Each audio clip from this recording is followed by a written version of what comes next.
स्वाभिमान मेला की उरतात फक्त जिवंत प्रेत, असं बंडखोरांसंदर्भात बोलताना राज ठाकरे यांनी म्हटलेलं आहे आणि घणाघात केलेला आहे.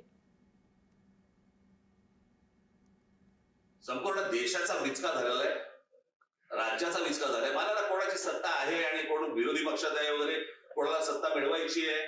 आमच्याकडे काय चाललंय? खासदार फोडणं, आमदार फोडणं, नगरसेवक फोडणं. आमची सत्ता कशी टिकेल? वाटेल तेवढे पैसे आम्ही द्यायला तयार आहोत.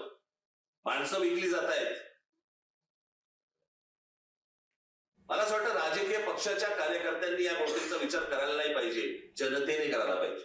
तो माणूस 50-100 कोटीसाठी म्हणून विकले जातात, त्यांना पुन्हा तुम्ही परत उभे करणार का? आताही जर समजा ते परत आले तर तुमची प्रतिक्रिया काय असणार त्याच्यावरती? एक जुनं वाक्य आहे ते, स्वाभिमान नेला ना की उरतात फक्त जिवंत प्रेत.